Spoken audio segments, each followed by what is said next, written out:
Welcome back to Shul Lights. So I've been after like my grail EDC for a long time. Like what's the light that I want to carry and with no compromise. It has every single feature I want.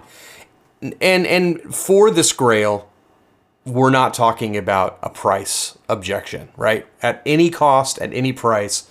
With me is Tim McMahon from Australia. G'day. How's it going? He doesn't have a cool fall trek. That's what we're going to be talking about. And I thought I'd bring him into the conversation because, having that kind of like naivete, when I talk about something, he might say like, hey, what does that mean or why? And then I'll better explain to you guys. So let's take a look at the light right now. So this is the Trek by Coolfall. Now, Coolfall is the manufacturer, Trek is the model, and if we take a look at the website here, you can see that the Spy 007 is kind of their flagship light. And I do love the 007, and I have my own right here, and I think that if you're only going to get one, I would get the 007. I just think it's iconic. I think it's got the most features. So, but it's my love for the 007 that caused me to want to get the Trek. Because I already had a 007. I even have his other super expensive high-end light, the Tri-V here. And the Tri-V is the one with a bunch of different emitters and all that kind of stuff.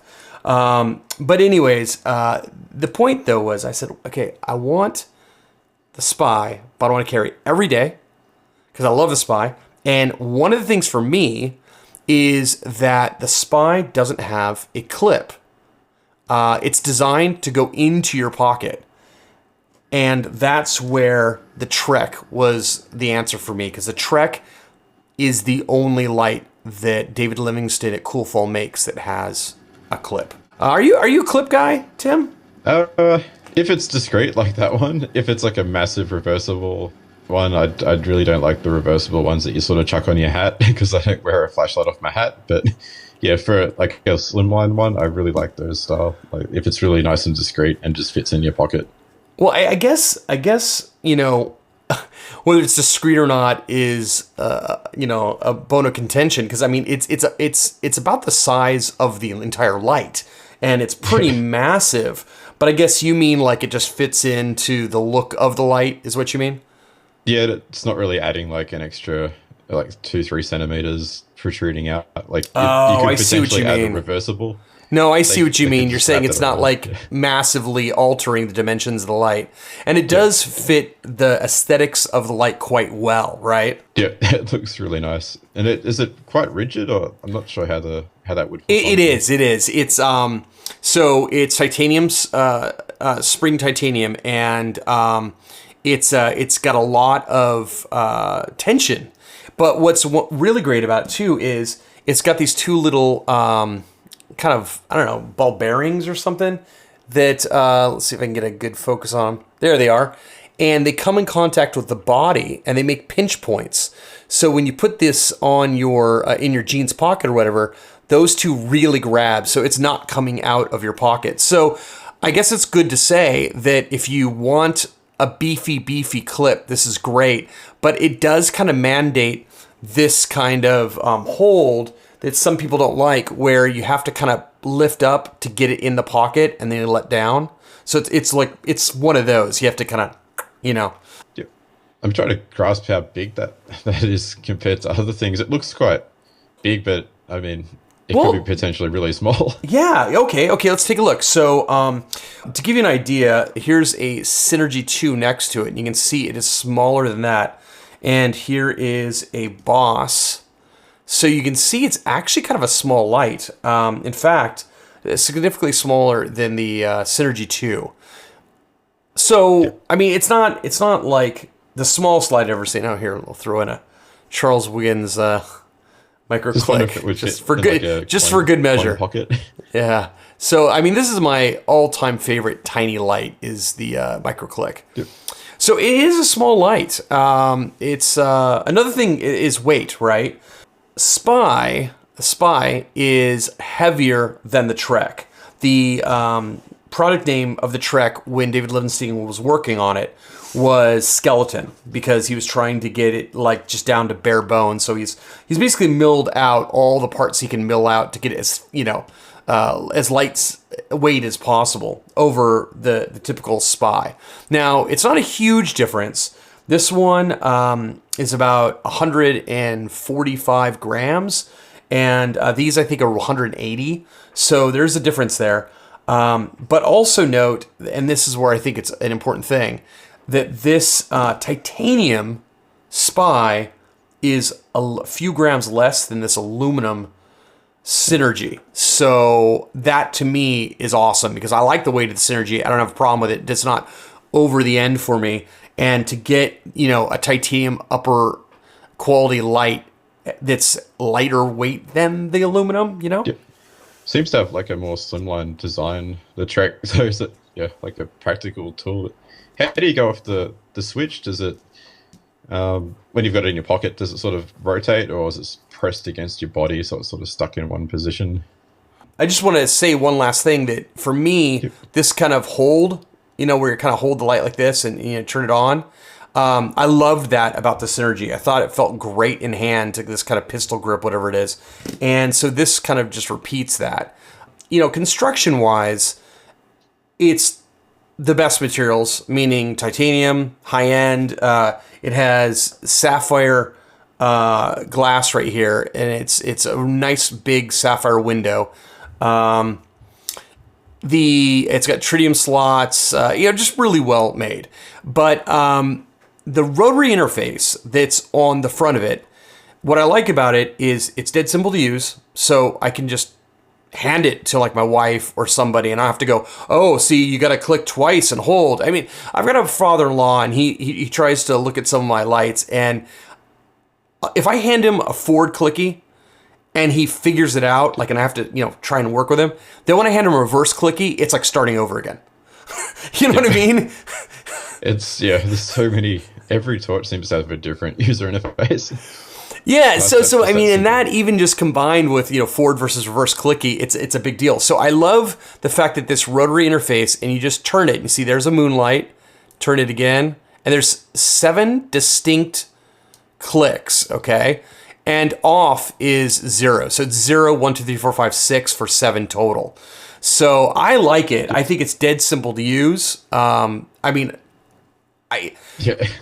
like, I guess when you hand someone a relative a torch, the first thing they do is point it straight at their face and click the button. Right? So They've got a chance with this one. Yeah. The first notch will be moonlight, and then make their way up. It's true. It's like impossible to accidentally turbo yourself, right? And that's the thing that I like about it, because for me, an EDC is going to be living with me all day long, and that means that it sits by my bedside table at night, and when I have my 12 midnight pee break and I don't want to wake my wife, I need to get to moonlight reliably. And this is why I've pretty much sworn off Enduro lights, because and listen, I'm really good with Enduro. I know the whole layout, but I feel like there's a non-zero chance that if I double click on the back, I might, just because of the switch being wonky or whatever, it might accidentally read as a double click when I don't mean to and go to turbo.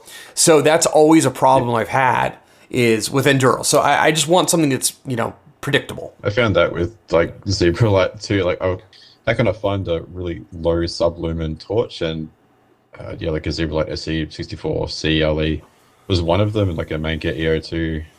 There's another one, and with the Manka, you got to like hold for moonlight, and if I don't hold and click, it'll go to low or it's too high. And with the Zebra Light, I had to change the programming so that when I do a single click, it goes to the lowest mode. But if I accidentally double click, then it's gone to another mode.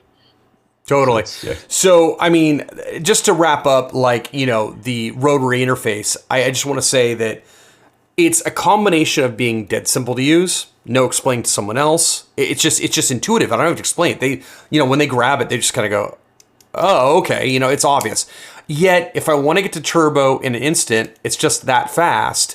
But then it's like I have to do this. I have to actually turn it. So I'm not going to accidentally turbo anything. And especially on the Trek, I'm going to point out that compared to the 007 here, the 007, this rotary is easier to rotate. So this one is got a more clicky feel to it. That's why it's got this huge surface to put your thumb on. So I find that I don't accidentally click anything. So I find it mistake proof. I find it, no accidental turbo, and I don't need lockout because the switch is physically, hard enough to turn that it's not going to accidentally turn on. It looks quite simple, but I guess it's got a little bit deceiving, like simple but complex. Like you've got the programming mode abstracted away from your general use. Well, so David Livingston, he was designing lights with, McClicky, right? So Don McLesh had a little brain fart for a second, but he was been doing it for that long, and I feel like the guy, he's an engineer, and he has really given it a lot of thought from top to bottom what he thought would make the perfect light. And I don't think everyone's going to agree, but I think that I agree. I think that, I've been in this hobby for a couple of years, and as I said, I got my Boss light. I got my DC0. I got my DC1, which I think for EDC customs, these are probably some of the finest lights on the market. For a 10440. AAA sized, the microclick is the best. And I've gone through all these lights, and I just feel that, now this is the one. And, and I want to point out, because you were talking about the design of it. One of the things that I've had issues with on lights like this is that, the way that it's constructed, right? The electrical path, you have to have a negative and a positive on the head here, right? So, got a positive in the middle, negative that goes to the body, and then the switch at the end here completes the circuit. Well, titanium, you're going to lube up the threads here. If you use too much lube, it's dielectric. It actually impedes the flow to, this path. So I've noticed that you gotta, lightly lube, just lightly, just to get those O-rings to be preserved. But if you gob it on, it really messes with, the driver and stuff with the electrical conductivity. And so, by the way, before I go on, and why I think this is important, have you ever noticed that? Have you ever noticed, when you lube too much, it causes problems? Yeah, and I've been toying with a whole bunch of different lubes. You got the Nio gel and the silicon grease SG7. The 767G, right? Yeah, it's just a constant battle of having to clean off all the grit and just junk. But then you look at some really powerful, insane flooders like the Nightwatch Chaos NS59V2, and they use some kind of copper lubricant, so it's got little copper particles or shavings in it to try and improve the conductivity. So it's like the opposite of the silicon grease. So it's got baked in grit. Yeah.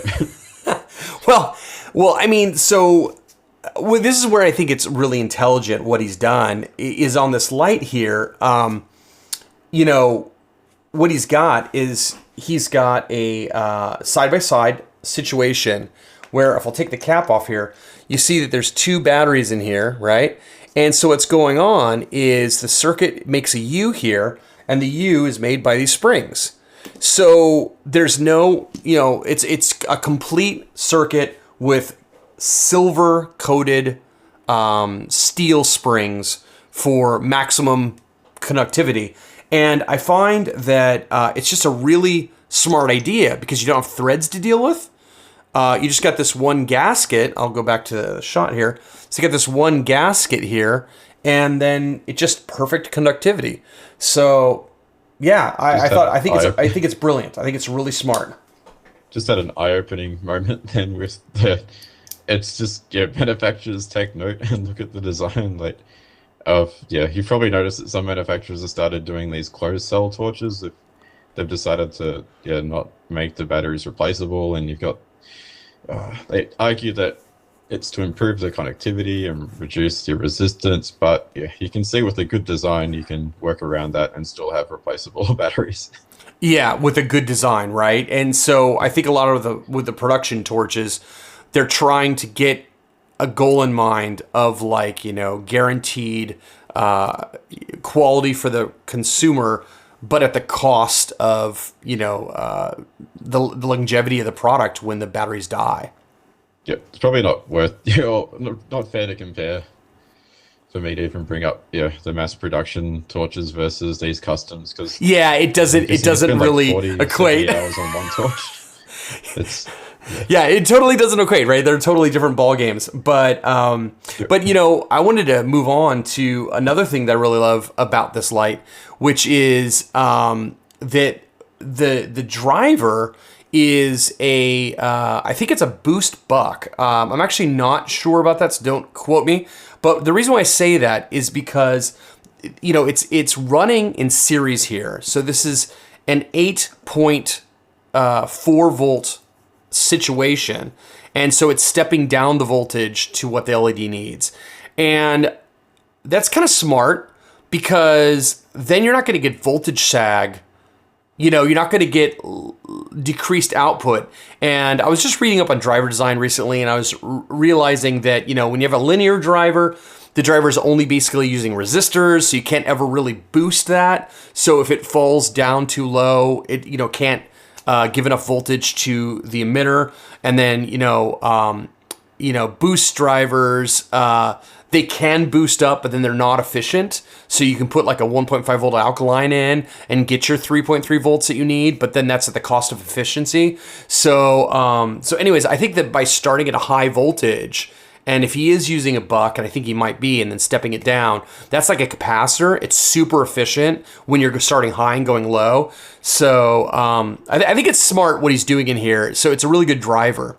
just thinking of all the different runtime graphs. I really like it when you got like just a constant smooth output, but I can be forgiving. Like if it's a nice designed torch, then I really don't mind if if it drops over time. When we look at UIs, and you got like Lux RC, you've got H17F, the Dr. Jones. One of the big things with for me that I have to have is a really good Sub Lumen. And let me tell you how this is all related to what we're just talking about. So for example, on the Synergy here, that's the most Sub Lumen I can go on the Synergy. That was, if I turn it off and press and hold, that's as low as I can go. And it's just too bright for me. It's like 2 lumens, and I need like Sub Lumen. In fact, I'll go I want it as low as I can go. So I know that, with the Lux RC here, you got this guy, which is Sub Lumen, because it's a mule light. And then you got the main emitters here, which are really, they're not even really reading on my hand here. So, and they're Sub Lumen too, but they're probably like around 0.8 of a lumen. They're like almost a lumen. And so it's fine, but I wish it could be lower. And that's where, the Dr. Jones is so amazing, because when you click it on here, you see that mode I'm on right there. If I want to, program it to whatever I want, I just enter programming mode and then 1, 2, 3. And what's going to happen is whatever I'm holding, and notice that it starts doing this. And when I get to the mode I want, I just tap, and now it's set to that. So now that lowest is set to this higher amount. Well, that's awesome. That's awesome. But here's the problem. And let me show you again, because H17F is like the de facto best, driver that's normally in customs. Now watch this. It's off. And right there is the lowest I can set it. Okay, that is the lowest. Now, the thing about that is 2 things. One, if the battery drops in voltage, because right now I got a fully charged battery in here, this will no longer turn on at that setting. Right? It's like I can eke it out at 4.2 volts, but once I get to 3.8, that the moonlight no longer activates, and I actually have to and then reset it to 2 steps up. It's just a thing that people know. Yeah, it's a thing people know about H17F. Have you ever heard of this before? I haven't, but I've noticed similar issues with just Android and drivers, and then trying to, if you have the different emitters and not enough current and voltage going through it, it just doesn't power the emitter. So you end up having the lowest couple of modes just don't power up the emitter. Right, and then H17F is a linear driver, a linear with FET. So that means that there's not going to be any boosting to meet a certain level. Like what I'm saying is when the battery drops, the voltage drops. So what I noticed was, then you've got my Okluma here has a Sigma drop-in, and on this Okluma, I've got an LED for power. So this is an LD-A4 driver in here. And this guy is awesome because it doesn't have that problem. When I click onto Moonlight, whatever that Moonlight is, it just stays throughout the whole voltage of the battery, which I think is, a step up from what's going on in H17F here. But the thing is still, if you look at these, they're great. They're Moonlight for sure. But check this out. So let me turn this third one on here. Can you see that it's like dimmer? And the thing is, I can make it much dimmer. I mean, I don't know if you can tell, but this one is the brightest of the three.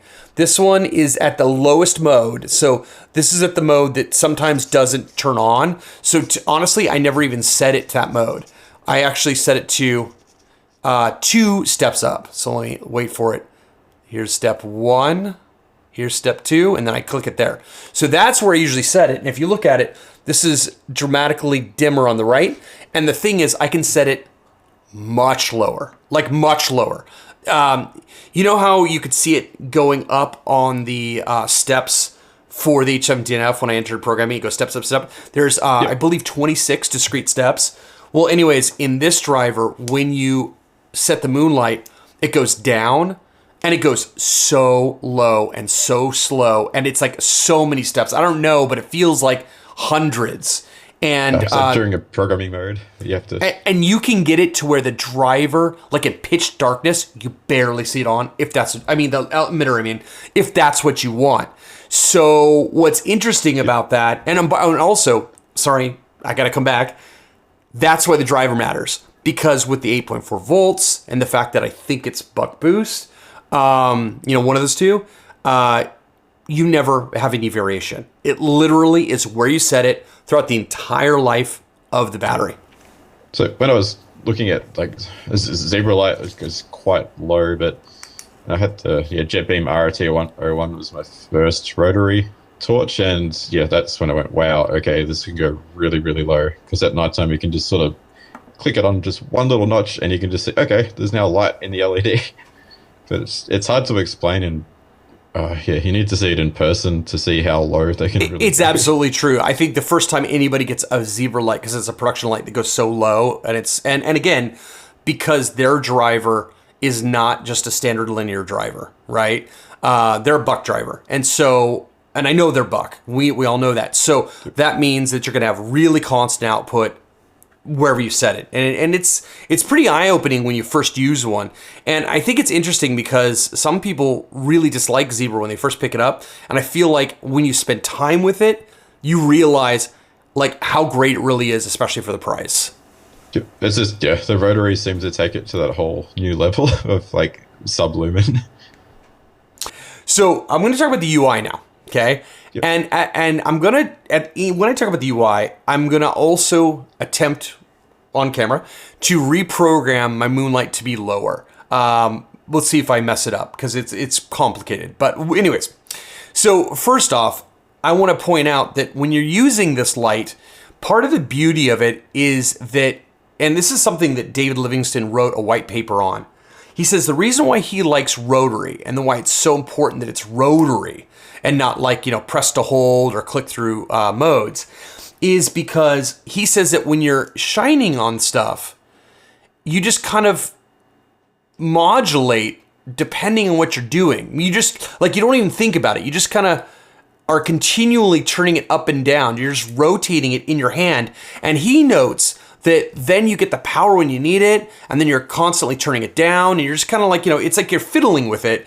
And he says that overall, you end up using less power than other flashlights, because other flashlights you tend to just set to a mode while you're on your walk or whatever, while you're crawling through the attic. Whereas with this light, you're constantly kind of modulating up and down.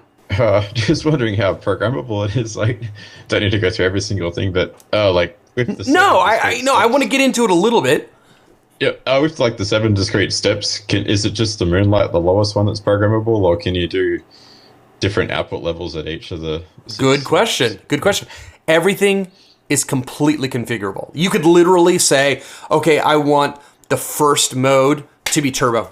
Like just, from 0, I go to 1, turbo. So, turbo right there. And then the next one, 2, could be moonlight.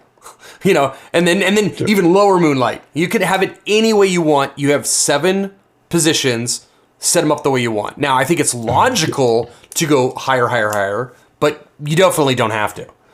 That's awesome. It's like, again, I shouldn't compare it to a production, like a factory. Yeah. Well, like okay. So again, let me keep on rolling here. Okay, so yep. Not only can you set to anything, but let me go further. So if you take a look at a light like Serge Dolgov's Lux RC in the Boss engine, right? The Boss light. It's the engine in the Boss light, I should say. This engine is super smart. It's got optical programming, meaning like you hold it up to your web program on the website, and you hold it up to your screen, it flashes and it programs the light. And it's pretty cool because you program it based on milliamps. So, that it's something tangible. You're not just looking at a ramp and just, and video game style, just clicking it when you think it's good, right? You have a tangible thing, and it's milliamps. And it makes a lot of sense, because if you are setting the milliamps to the modes, you then know what your runtime is going to be, right? It's just math. So I love that.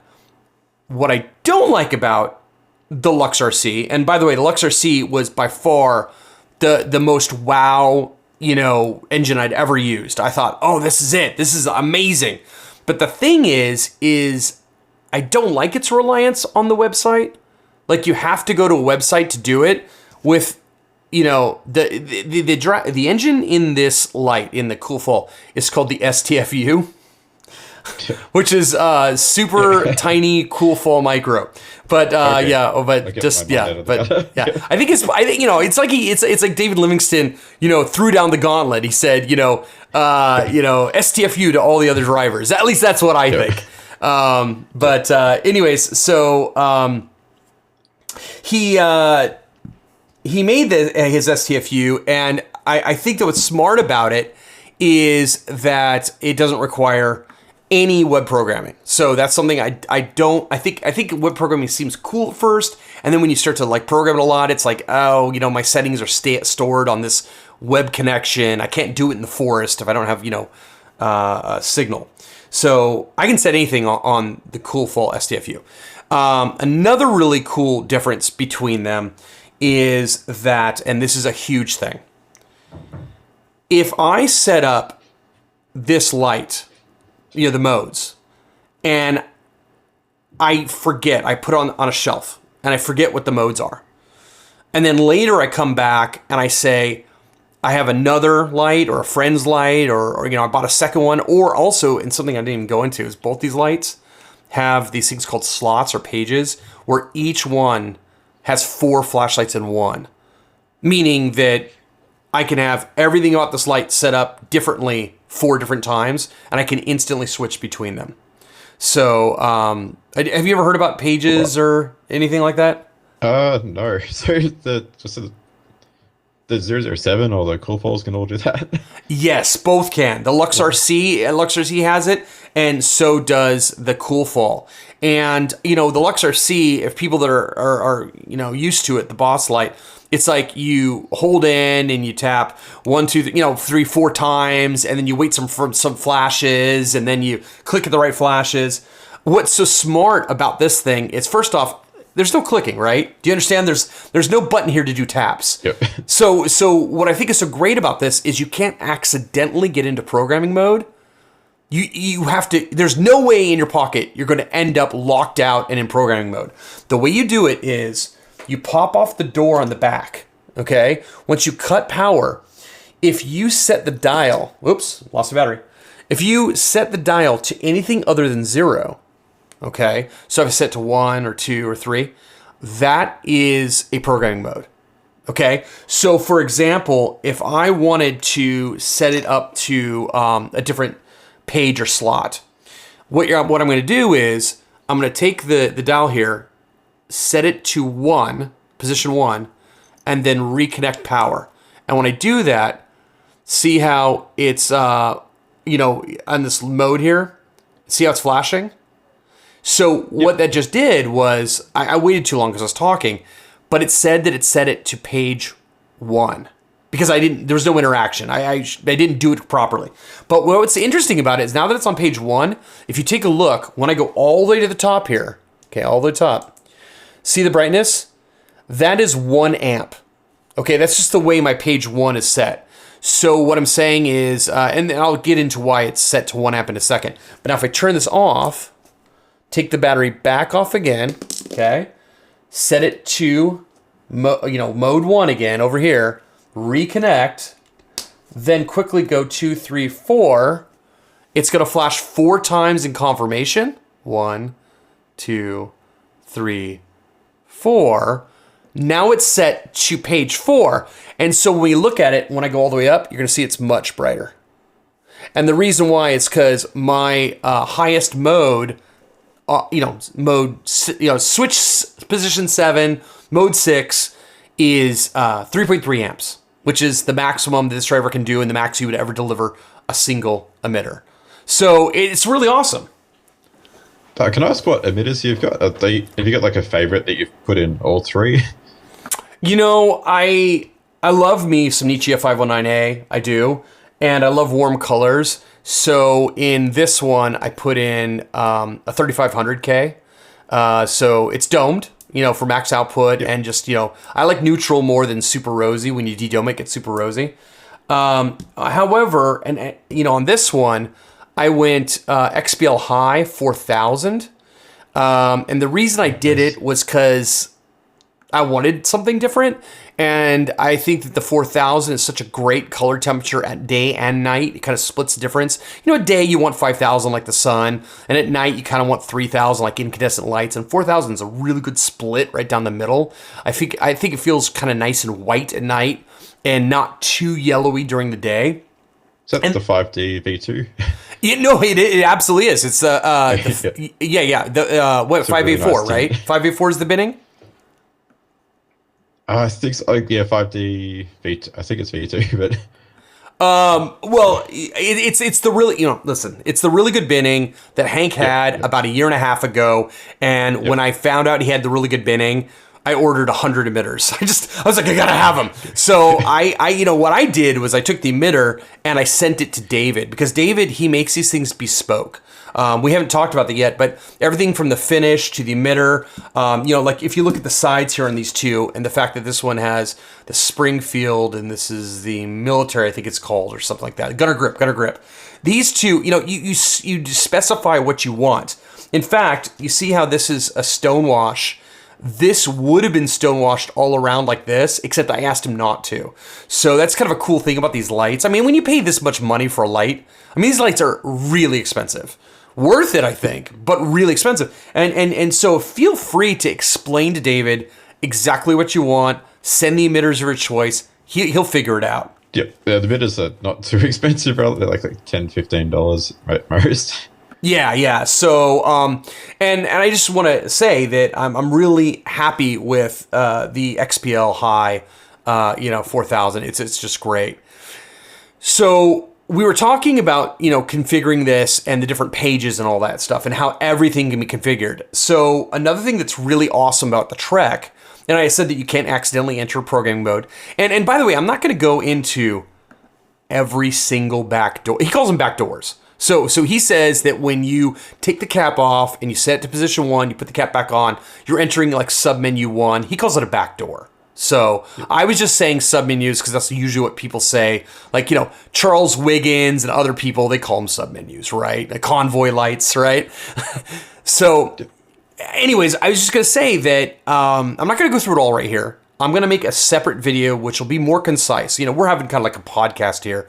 We're doing a little conversational, but I'm going to go very concisely and go through the entire driver. So if you want to know, if you're thinking about buying one and you want to know what makes this driver, in my estimation, the best driver on the market, we'll show you the full programming UI, and I'll go through every single backdoor. But right now, why don't I go ahead and show two things, which is reporting and how to set up that Sub Lumen. So reporting is awesome.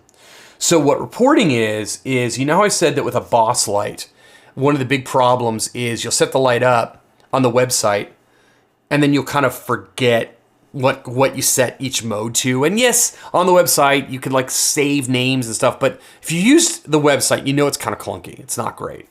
And also, who wants web access, right?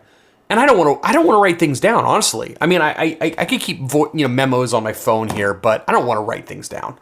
So that's what's awesome about this. You can pop the door off, then go to position 5, pop it back on, and when you do, then go to any position you want. So I'm in position like 2 right now. And then watch that. You see that little flutter? See these flutters?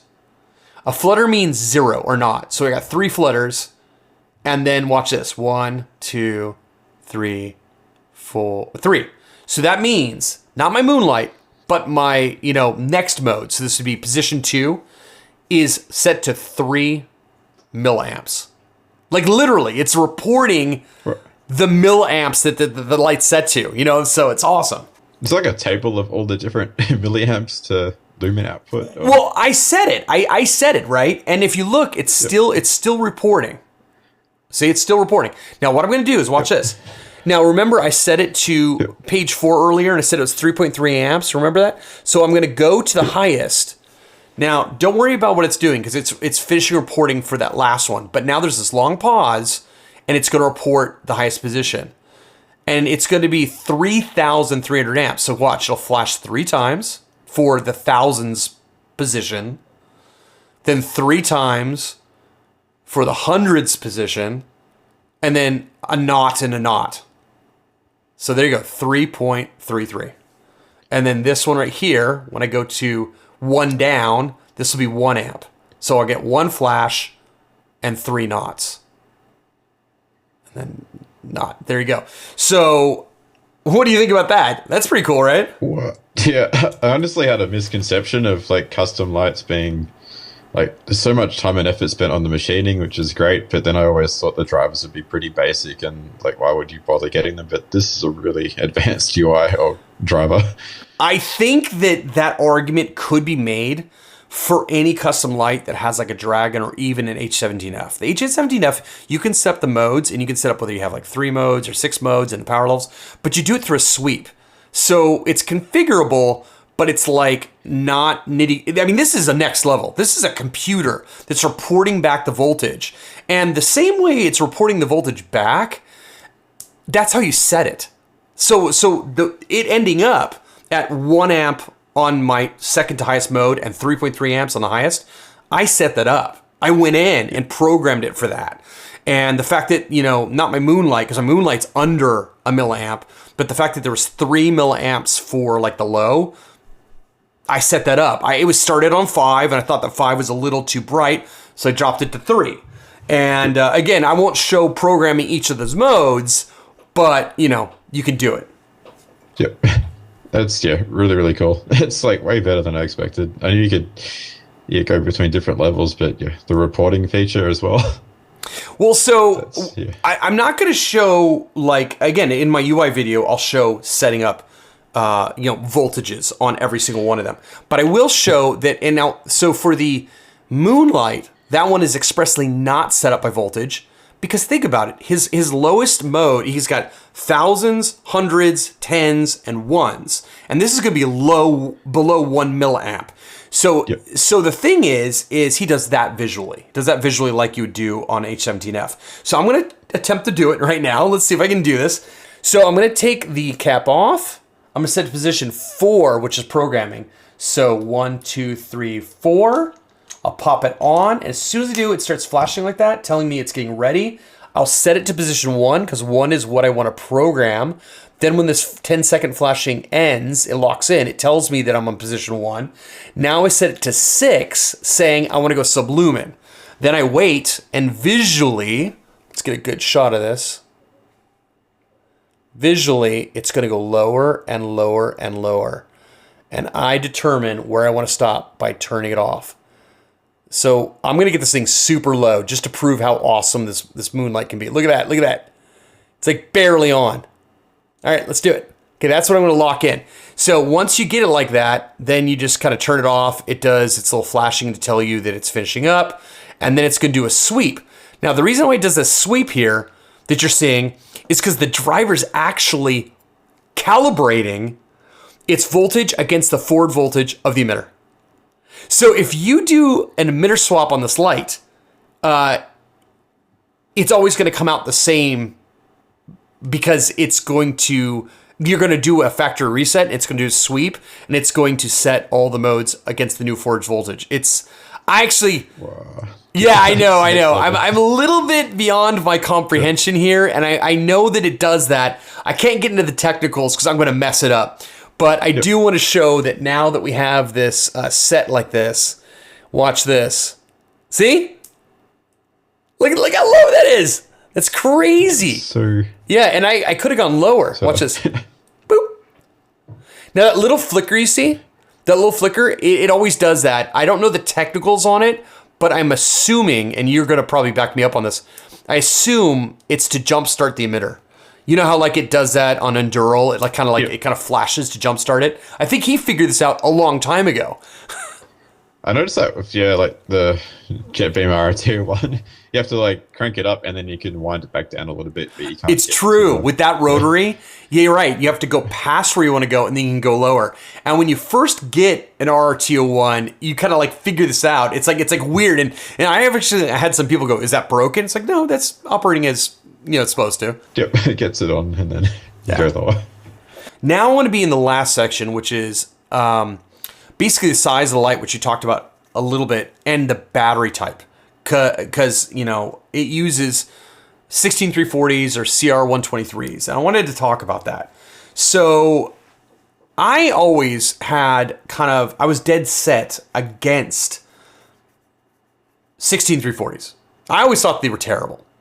I mean, do you have any opinion of 16340s as a battery? I've only got a couple of 16340s, and they seem to self-discharge, and the capacity is so small. It's like, why not just get 18350 or 18650 or bigger capacity? So I agree, and I got into flashlights a little bit late, meaning just a couple of years ago. So the industry had the customs industry had moved on to 18350s for a while. And about the only custom that I knew of that used at the time that used a 16340 was the Citadel and the Haiku. And on the Haiku, it's no big deal because it's a single emitter, so there's plenty of oomph there. But on the Citadel, God, I love this light, by the way. I love this light so much. It's so beautiful. And I think it's just everybody's got to own one. And then as soon as you do, you realize the downfall, which is it's a triple emitter on one little tiny 16340. And I really noticed that because I actually have a custom one where I put a Lux RC in it. And the Lux RC cannot output the top outputs because the little battery is just too small. The voltage sags. It drops down. It can't do it. It can't sustain it. So anyways, I realized that about 16340s, I just decided they were terrible. It's like, they're not for me. So when I went on this hunt for the Purpose EDC, lights like this, which I like side-by-sides. I just like the shape of them. I like that there are a lot of runtime, and this is two 14500s in here. But the thing is I didn't realize how brilliant using 16340s was. And then it occurred to me, one, they are small, So you've got like a smallish light. You got a light that's smaller than this, right? This light has to be longer. Also, another thing about it is that it's a standard size for lithiums. So like, I don't think that using alkalines or on loops is really great in lights. I mean, like, take a ray light LAN, for example. You got some ray lights, right? Yep. Do you ever run alkalines on them? Ever? No. I'm scared at the thought of just even putting alkalines in any torches. Well, how about on loops? Like, because they don't bleed, but Yeah, I don't actually. I don't run any. I test them, but then I end up putting the lithium like 14500s and 10440s in because they just get more brightness, and the trade-off of the runtime I can live with, like just having to recharge it every couple of months. That's what I noticed. I noticed that the only time I'd ever put an on a loop or an alkaline into like a LAN or a Pineapple Mini was when I wanted the moonlight to be even lower. That was the only time I ever did it. But then the turbo was like half, and the runtime was worse. And I didn't understand that at first because it was like, well, wait a minute, this 14500 here is 1000 milliamp hour, and this on a loop, AA is 2800 milliamp hour. Shouldn't that be? And then I went, oh, but it's watt hours. You got to go 1.2 volts times. And that's when I realized, oh, there's less energy here. Of course, the lithium ion is going to outdo it. Of course, it's going to be a better battery and brighter. So I just stopped using them. I said, okay, so now I realize that you're just going to be lithium ion the whole way. But that's what's so smart about this is if you want to go buy a consumable battery at the store, right? You're like, I don't know, you're a prepper or something. You want to have these things on the shelf. This light here with its size, the 16340s, you can get these guys and they're rechargeable, but then you can get CR123s, lithium, one-time use. They're 3 volts off the shelf. Now, if it was a single lithium, that'd be a problem because it's 3 volts. It'd be under the emitter voltage, but it's in series. So you get 6 volts out of lithiums and you're still good to go. Yeah, I think a lot of law enforcement police will have stacks and stacks of these, like the CR123As, and I know some people that have like tons of them. I only have a couple for testing purposes because again I got into flashlights late. Yep. But I think at the end of the day, I think it's a really smart choice to go with the CR123s. It's just again size wise, weight, dimensions, and the thing is, the one thing I didn't like, because I was talking a bunch of smack about the CR123s in a light like this. Well, first off, it's not triple emitters; it's a single emitter. So I'm not trying to go 5-6 amps on this thing. I only need 3.3 amps, and you got 2 of them in there at higher voltage. So it's got the work it needs to get that done, and then yet you still maintain compatibility with off-the-shelf lithiums. So. I mean, for me, it doesn't get any better. I mean, this is it, Just love the 10440s, and just we need more and more chargers. I've got a couple of good chargers for small batteries, but you're always like balancing them on the little terminals to make sure they fit properly. It's true. You gotta like kind of lift them up in the bays. Yeah, but they work well. And it charges properly. You just need to reduce the current, like use 250 milliamp hours or something. I should also point out that this light has so many features, and that you can turn on low voltage protection. So you turn it on by going into slot 3 or 4 versus slot 1 or 2. I'll talk about that in the manual video I'm doing later.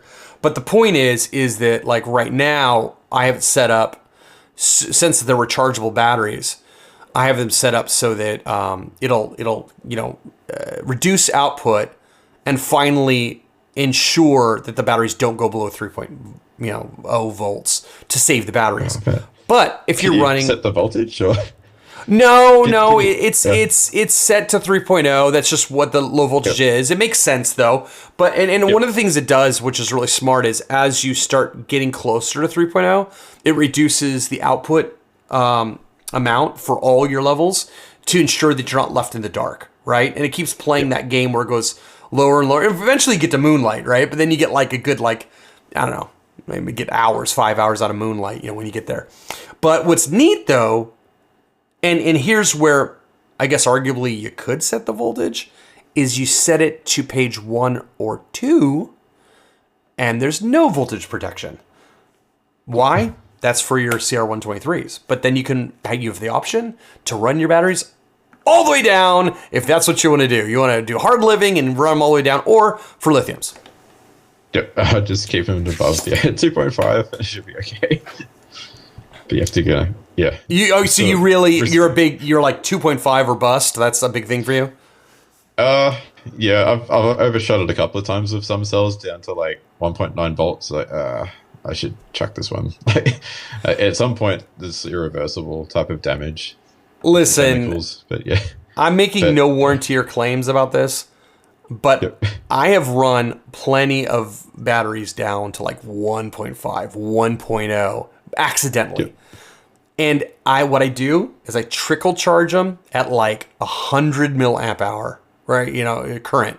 Sorry, not hour, 100 milliamp current, back up to 3.0. Now it'll take a while, and then I charge them normally.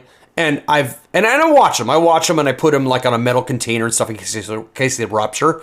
I've done this over the years, like 10 years now, because I've used lithium-ion batteries for RC and stuff. I've done this so many times. I've never had a cell catch on fire or rupture. So I think people make a big deal about that they don't need to make. I'm just over fussing with them. I almost had near misses, but that's just due to shorting them when I'm testing reverse polarity protection, which is, don't do that at home, kids. Like, you'll end up blowing up a battery if you put it in backwards and if there's no reverse polarity protection. Yeah, well, and this light does have reverse polarity protection, of course. And so I just wanted to point that out. I also want to point out that, by being a side-by-side light, not only do you have that voltage boost thing that I was talking about, but another really cool feature of it is that I can get 1200 milliamp hour 16340s. And so, you're getting basically 2400 milliamp hour. So that's really good. That's a lot of run. So I like it. Is that in parallel or series? I'm not sure. They're in series. Okay. So here's the thing about that. I know that I'm doing like maybe a math mistake by saying 2400, but here's the thing. If they're in series and they're 1200, but they're at 8.4 volts, it's the equivalent of one at 4.2 volts. Isn't it? Am I doing this right? If it's 4.2 volts, I mean, because it's work, right? It's just work. I'm not sure how you do it with the driver. Right, because aren't you supposed to take the voltage times the amperage and you get work? And what I'm saying is that usable work, whether it's in series or parallel, if it's required to be in series to run the emitter, then yes, maybe that's not helping you. But what I'm telling you is this is, I believe, as I said, I think it's a buck driver, buck boost. And so when it drops it, I believe again, somebody in the comments fact check us, but I think I got this right. I think I got it right. Yeah. Again, I just want to say one last time, this is it for me. This is the best EDC I have. The best. It's just so cool. Is it the similar programming mode for the 007? Sorry. Yeah. Okay. Yeah. So 007. So these lights run on this driver I was talking about called the STFU 3.3. And if you get one from him right now, so like I'm not saying secondary market, one that's 5 years old, because he's been making these lights for a while. But if you get one from him, current, this one and this one are identical. So they're all programmed the same. They all run the same. The fact that they look different, they just look different. But same exact everything, yeah. Cool. Tim, thanks for coming on again. Yeah, thanks, man. Do you want to plug your socials? Oh yeah, check out. You can check out my YouTube at Torch Hacker if you'd like. Just do some very basic reviews and tutorials. I'm gonna bring that up on the old website here. Yeah, that's YouTube channel Torch Hacker. And yeah, I got some tutorials there and some couple of reviews. I've started doing more and more. Yeah, no, you got some videos, content. So check him out on his YouTube channel here. We're gonna sign off, and thanks for watching, guys. I'm actually liking this. I like just having rapping with another fellow enthusiast that likes flashlights. It's fun. It's fun for me, you know. And that's the thing is, honestly, just reviewing flashlights, you know, by myself, just like doing runtime graphs or whatever. It's like it's so boring. And then like this is fun for me. So I mean, I almost don't even care if the audience likes it. I like it. You know what I mean? I like it. It's been awesome. Yeah. Well, I'm going to go ahead and sign off here. So, and until next time, guys, and make sure you subscribe and like, and we'll have more content for you. See ya. Signing off.